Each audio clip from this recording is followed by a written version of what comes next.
Welcome back. I'm Teresa Harding, and we are talking about something really exciting because a lot of people struggled with this.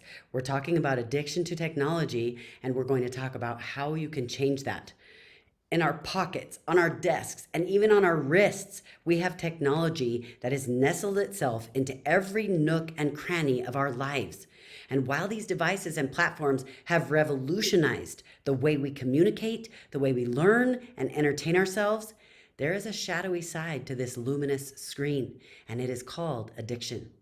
And if we want to take back control of our lives, of our relationships, then there are 5 things that we need to do. Number 1 is we need to understand the landscape. We need to remember that it is designed to hook. Tech giants employ legions of psychologists, designers, and marketers, all with one aim: to keep us engaged. The ding of a notification, the infinite scroll, the strategically timed ads, these aren't accidental features. They're meticulously crafted to create habitual use. And there are consequences of overuse. It's not just about time lost, it's about mental health, impaired sleep, deteriorating interpersonal relationships, and a growing disconnection from the real world. So, the second thing you need to be aware of are signs that you might be addicted. There are chronological clues. If the first thing you do upon waking in the morning and the last thing you do before going to sleep is checking your phone, it is an addiction. This is more than just a habit. There are emotional signals. If you feel anxious when the battery is low, if you feel restless when the internet is down, these are signs that you are addicted. If you feel anxious that you haven't checked your phone in a while and you're not sure who has responded or who has talked to you, you have an addiction. Number 3, you need to start taking steps to reclaim control. You have to acknowledge that you're out of control before you will take the steps to acknowledge that you need to start controlling your life again. Different ways you can do this: digital detox. Allocate tech-free hours every single day. It might be during meals, it might be the first hour after waking, or the last before going to bed. But relish these moments of disconnection. Learn to reconnect with yourself and your loved ones, and learn to look forward to that time. And think about mindful consumption. Just as we watch what we eat, watch what you consume digitally. Curate your feeds, unsubscribe from irrelevant channels, and prioritize quality over quantity. Make sure you have tech-free zones in your life. Designate areas in your home, like the bedroom or the dining room, where devices aren't allowed. These sanctuaries can foster genuine human interactions and quality rest. Simon Sinek, as he's training corporations, is teaching them to require that phones are not allowed in the conference room, not even before the meeting starts, because they're important connections that we're making, important pieces of a relationship that we're learning how to navigate in those moments while we're waiting for dinner to start, during the dinner, and when dinner is over.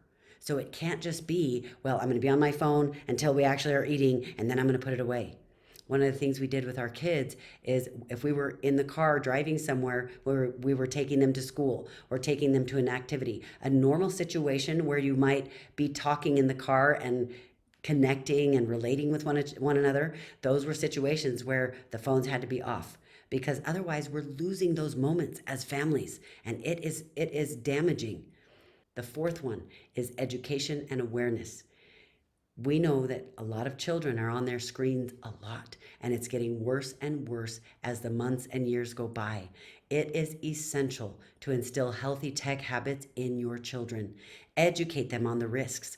Don't just tell them these are the rules, yes and no. Tell them why. Set screen time limits. And most importantly, lead by example. If you say this is our rule in our house and they see you doing something different, not only will they lose respect for you, they now also don't want to obey that rule. Watch for seminars and workshops that are available, and regularly attend or organize events that highlight the effects of tech addiction.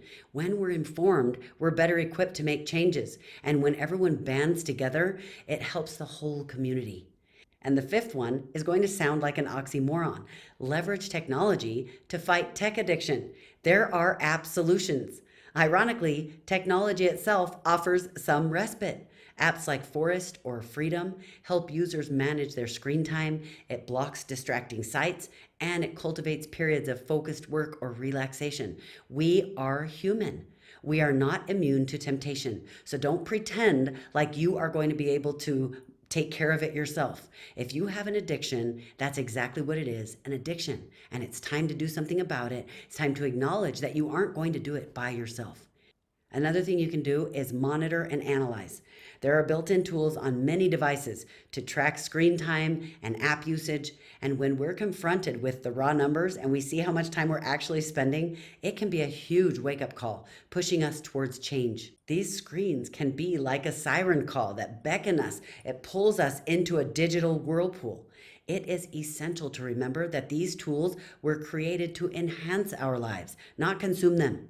And by setting up boundaries, being mindful, and fostering real world connections, we can navigate this digital age without losing ourselves. So commit today to yourself, to not just being consumers of technology, but conscious custodians of our time and well being in this interconnected area.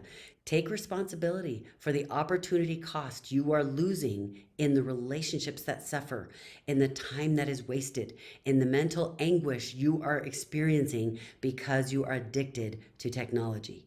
At whatever level of addiction, it's time to take charge of it because I don't want you to just think different. I want you to be different.